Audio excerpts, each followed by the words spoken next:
আল্লাহ তাআলা বলেন কদ আফলাহাল মুমিনুন, দুনিয়ার মধ্যে সফল বান্দা হলো ইমানদারেরই আল্লাহর কাছে দাম। যেই মানুষটা ঈমান আনলো সাথে সাথে ওই বান্দার জন্য এই দুনিয়ার মতো কমপক্ষে 10টা দুনিয়া সমান একটা জান্নাত লেখা হয়ে যায়।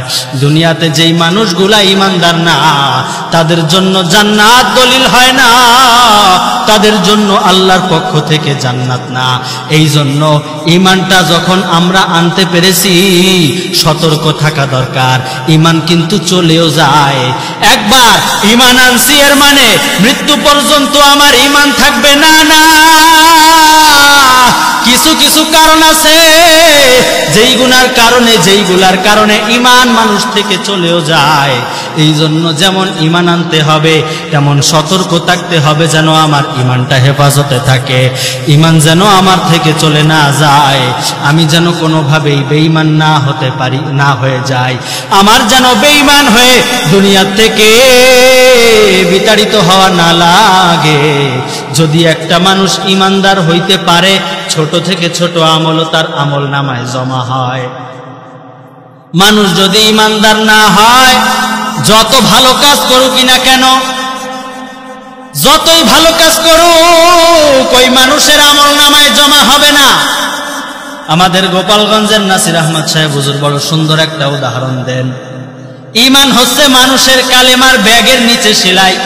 একটা ব্যাগের মধ্যে যদি মানুষ অনেক কিছু রাখে, চাউল রাখে, ডাউল রাখে, আটা রাখে, ময়দা রাখে, তেল রাখে, প্রয়োজনীয় যত সামগ্রী আছে সব রাখে, কিন্তু ব্যাগের নিচে সেলাই নাই, ব্যাগটা উঁচু করলে ওই হাতের মধ্যে শুধু ফাঁকা ব্যাগটা ছাড়া আর কিছু আসবে না।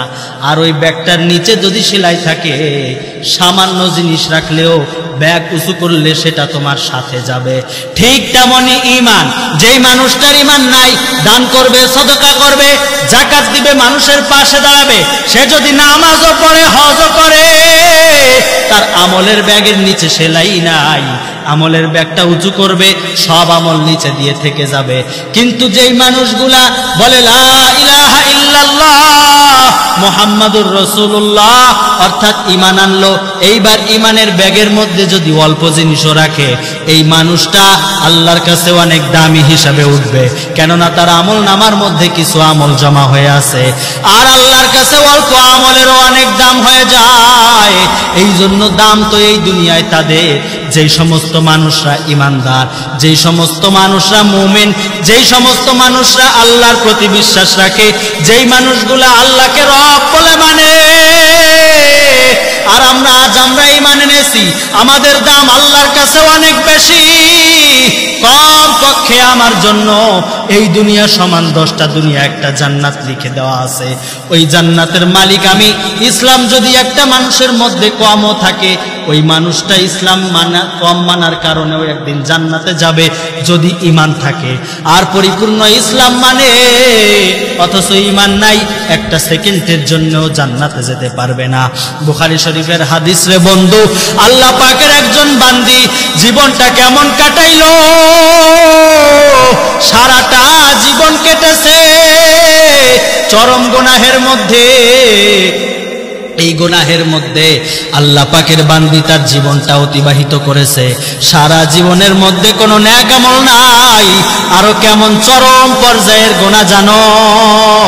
এমন একটা গুনাহ যেটা ভাষায়ও প্রকাশ করতে লজ্জা লাগে। এমন একটা গুনার মধ্যে জীবন কাটায়, জীবনের একটা ভালো আমল তার আমল নামায় জমা হয়েছে, আল্লাহর কাছে এত পছন্দ। কি আমল সেইটা? আল্লাহর বান্দি একদিন রাস্তা দিয়ে হেঁটে যায়, রাস্তা দিয়ে যাওয়ার সময় আল্লাহর বান্দি দেখে রাস্তার পাশে একটা কুকুর পড়ে আছে। কুকুর অসুস্থ অবস্থায় কুকুরটা পড়ে আছে, মারা যায় অবস্থা, পানি পিপাসায় কুকুরটা ছটফট ছটফট করতেছে। আল্লাহর বান্দি নিজের গায়ের ওড়নাটা দিয়ে পায়ের মোজাটা খুলে ওড়না দিয়ে এই মোজাটাকে বেঁধে পানির মধ্যে কূপের মধ্যে ফালাইলো, নিচ থেকে পানি উঠাইয়া ওই কুকুরটাকে খাওয়ায়া বাঁচায়া দিছে। আল্লাহ তাআলা বান্দির প্রতি এত সন্তুষ্ট, তুই আমার একটা মাখলুকের ওপর দয়া করলি, তুই তো আমার সৃষ্টি, আমি তো তোর রব, আমি কেমনে পারি তোর ওপর মায়া না করতে। আল্লাহ তাআলা দয়া মায়া করে ওই মানুষটাকে জান্নাত দিয়ে দিয়েছেন। আবার একটা মানুষ ছিল দুনিয়ায়, কয়েক বছর আগে মারা গিয়েছে, নাম ছিল মাদার তেরেসা। মানুষের সেবায় এত বেশি করেছে, জীবনে বিবাহ করতে সুযোগ পায় নাই, কিন্তু আল্লাহর কাছে জান্নাত পাবে না। কেননা আল্লাহর বান্দির মধ্যে ঈমান ছিল না। এই জন্য ঈমান বড় দামি সম্পদ। ঈমান যারা পেয়েছি শুকরিয়া আদায় করো। আমার আল্লাহ দয়া করে মায়া করে আমাকে ঈমান নামক দৌলত দান করছেন। এইবার ঈমানের তো একটা রং থাকা দরকার। কি রং রাখবা ঈমানের জানো?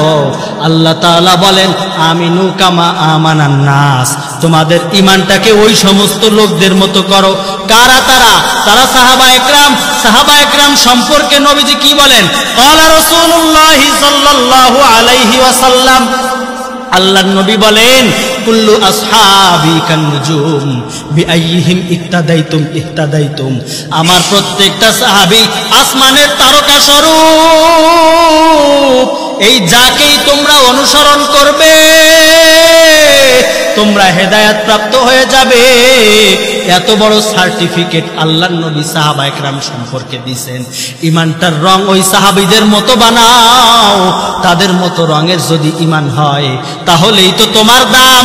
এবং আইম্মায়ে মুজতাহিদিন, সলফে সালিহিন, যারা নিজেদের জীবনের শেষ পর্যন্ত ঈমানের সাথে থেকেছে,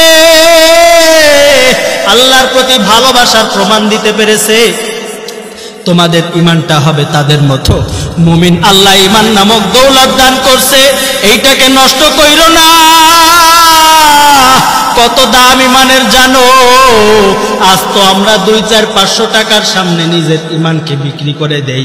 আজ গণতন্ত্রের রাজনীতি করি, ক্ষমতার লোভে পড়ে বলি মৌলবাদ এই সমাজে গ্রহণযোগ্য না। আমরা ইসলামী মৌলবাদের সন্তান। এই জমিনে ইসলামী মৌলবাদ কায়েম করব ইনশাআল্লাহ। শান্তি যদি পেতে চাও ইসলামী মৌলবাদ কায়েম করো। কোন ইসলামী মৌলবাদ? নবীজির ইসলামী মৌলবাদ। আমার নবীর যুগে কেমন ছিল? অনেকে চিন্তা করে ইসলাম ক্ষমতায় আসলে হিন্দু বৌদ্ধ খ্রিস্টান তারা তাদের নিরাপত্তাহীনতায় ভুগবে। তাকায় দেখো আমার নবীর জামানায় হিন্দু বৌদ্ধ খ্রিস্টানের অবস্থা কি ছিল। আল্লাহর কসম, একটা হিন্দু বৌদ্ধ খ্রিস্টান সহ যত ধর্মের ভাই আছে তারা তাদের ধর্ম নিয়ে স্বাধীনভাবে বাঁচবে, বিন্দু পরিমাণ আঘাত তাদের ওপর করা হবে না। ইসলামী মৌলবাদ, অনেকে বলে ইসলামী মৌলবাদ এই দেশে কায়েম হবেই না। আল্লাহর জমিনে আল্লাহর দিন কায়েম করা এটা আল্লাহর বিধান। তুমি আল্লাহর বিধানের সাথে সাংঘর্ষিক হয়ে গেছো, ক্ষমতার মায়ায় পড়ে ধ্বংস তোমার অনিবার্য, তুমি মনে রেখো। এই জন্য ঈমানটাকে মজবুত করেন। ক্ষমতার লোভে ঈমান হারাইয়েন না। কিছু টাকার লোভে, কিছু ক্ষমতার লোভে, কিছু সম্পদের লোভে, কিছু মায়ায় ঈমানটাকে হারানো যাবে না। ঈমানটাকে ধরে রাখেন। মৃত্যু পর্যন্ত ঈমান নিয়ে যদি যাইতে পারি অবশ্যই আমার আপনার জন্য জান্নাত অপেক্ষায়। ঈমান কেমন আনবা জানো? ওই সমস্ত ব্যক্তিরা যেমন ঈমান এনেছিল, চলো দেখে আসি ফিরাউনের ঘরের মধ্যে কি অবস্থা। ফিরাউনের ঘরের মধ্যে কাজ করত কাজের লোক, একজন কৃতদাসী। ওরে ঈমান যার আছে সে যদি কৃতদাসীও হয়, সে যদি যাই হোক না কেন যত নিম্ন স্থানের মানুষ হয়, ঈমান থাকার কারণে তার দাম হয়ে যায়। চেহারা দিয়ে যদি দাম হইতো, ধন সম্পদ দিয়ে যদি দাম হইতো, ওরে বেলাল কোনদিন ফরসের বেলাল আরশে যাইতো কেমনে? বেলালের অবস্থান কেমন? বেলাল একজন মানুষের গোলাম। ওই আফ্রিকার জঙ্গলের দিকে তাকাও, মানুষগুলোর চেহারা কেমন? ঠোঁটগুলো মোটা মোটা, হাতের নখগুলো মোটা মোটা, চেহারার অত ঢক নাই, বলতে গেলে অতিরঞ্জিত হয়ে যায় কিনা এই জন্য বললাম না আর। কিন্তু বেলাল এক কথায় কালো মানুষ, আবার গোলাম, অর্থ নাই। ওই বেলালের অবস্থান কি জানো? আমার হাবিবকে আল্লাহ মেরাজে নিয়ে গেলেন। মেরাজে যাওয়ার পরে আল্লাহর নবী শুনে ওই আরশে কার যেন জোতার আওয়াজ, আওয়াজ। নবীজি বলে, জিব্রাইল, আমার আগে কি এই জায়গায় আর কেউ আসছে নাকি? জিবরিল আমিন বলে, না ইয়া রাসূলুল্লাহ, আপনার আগে আর কেউ আসে নাই। আচ্ছা, তাহলে কার পায়ের আওয়াজ শোনা যায়? জিবরিল আমিন বলে, আল্লাহর নবী গো, আপনার বেলাল রে আল্লাহ তাআলা অনেক ভালোবাসেন। আপনার বেলালের ঈমান কেমন জানেন? ওই বেলালের পায়ের মধ্যে রশি বেঁধে, ঘোড়ার সঙ্গে বেঁধে মরুভূমির মধ্য দিয়ে টানা হয়। বেলালের শরীর গুড়া ফসকা পড়ে যায়। তখনও বেলাল বলে, আহাদ আহাদ, আমার আল্লাহ এক। এই কারণে তার ঈমানের কত দাম তার কাছে, তার আল্লাহর কাছে কত দাম জানেন? বেলাল দুনিয়ায় হাঁটে, বেলালের পায়ের আওয়াজ এই আসমানে বাড়ি খায়। দাম যদি চেহারা দিয়ে হইতো, দাম যদি সম্পদ দিয়ে হইতো, বেলাল ওই স্থানে কোনোদিনও যাইতে পারতো না। এই জন্য তো ফেরাউনের ঘরের একজন গোলাম, কাজের লোক, কাজের দাসী কাজ করে, ফেরাউনের মেয়ের চুল আশ্রয় দেয়, ফেরাউনের মেয়ের যাবতীয় কাজ কাম করে। একদিন ফেরাউনের মেয়ের চুল আশ্রয়বে। ঈমান কেমন দেখেন, শেষ কথা, ঈমান কেমন দেখেন। ফেরাউনের মেয়ে একদিন চুল আশ্রয়বে, ফেরাউনের মেয়ের চুল আশ্রয়বে, দাসীর হাত থেকে চিরুনিটা জমিনে পড়ে যায়। দাসী যখন চিরুনিটা উঠায় তখন বলে, বিসমিল্লাহির রহমানির রহিম, আল্লাহর নাম নিয়ে ওই চিরুনিটা উঠায়। ফেরাউনের মেয়ের কানে এই আওয়াজ আসে। ফেরাউনের মেয়ে বলে, তুই কার নাম নিলি? আমার বাপের নাম নিলি না? কয়, না না, তোর বাপ তো আমাদের রব না। তাহলে কার নাম নিলি? বলে, যিনি আমার রব আল্লাহ, কুল হুয়াল্লাহু আহাদ, ওই আল্লাহর নাম নিছি। কয়, কত বড় সাহস, আমার বাবারে রব মানিস না? বলে, প্রশ্নই আসে না। ফেরাউনের মেয়ে এইবার দৌড়ায়া চলে যায় ফেরাউনের কাছে, গিয়ে বলে, ও বাবা, বাদশা হইছেন, ঘরের খবর রাখেননি। বলে, কি হইছে মা?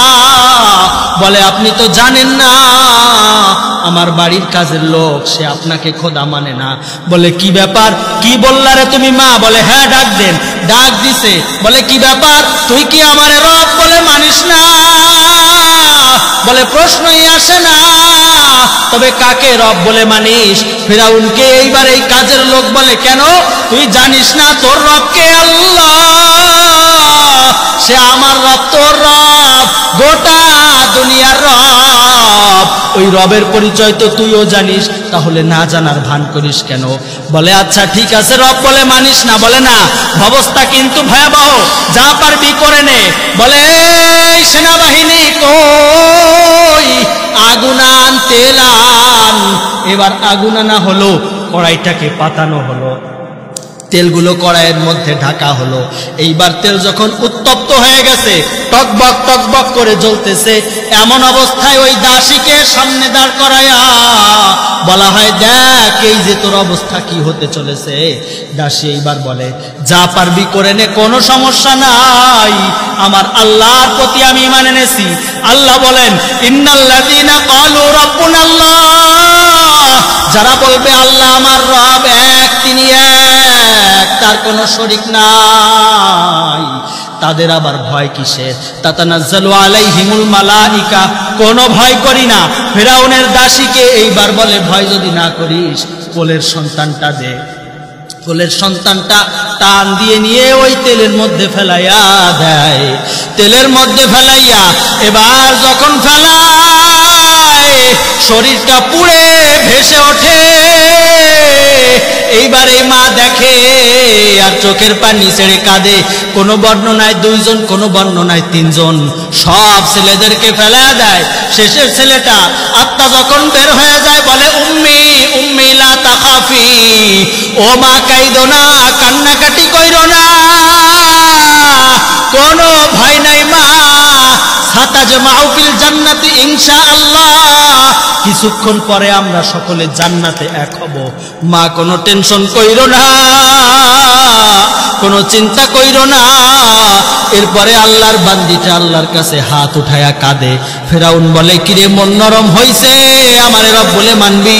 প্রশ্নই আসে না তোকে রব বলে মানার। আচ্ছা তাহলে কাঁদিস কেন? বলে, আল্লাহর কাছে দোয়া করি, আল্লাহ ঈমানটা যেন মৃত্যুর আগে চলে না যায়। তোমার উপর ঈমান রেখে যেন মরতে পারি, এই দোয়াই করি। ওই আল্লাহর বান্দিকেও ফেলে দেওয়া হয় আগুনের মধ্যে। 3 সন্তান এবং মা সবাই নিজেদের জীবন দেয়। আজও পর্যন্ত ওই 3 সন্তান আর মায়ের লাশগুলা, কঙ্কালগুলা, হাড়গুলা একটা জায়গায় দাফন করা হয়েছিল। ওইখান থেকে এখনো পর্যন্ত ঘিরান বের হয়, মেশকে আম্বরের ঘিরান। নবীজি যখন মেরাজে যায় ওই পথ দিয়ে যায়। জিবরিল আমিনের কাছে জিজ্ঞাসা করে, ইয়া জিব্রাইল, ঘিরান আসে কিসের থেকে?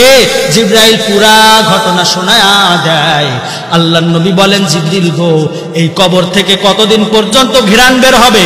বলে, ইয়া রাসূলুল্লাহ, ইলা ইয়াউমিল কিয়ামা, কিয়ামত পর্যন্ত এই ঘ্রাণ বের হতেই থাকবে।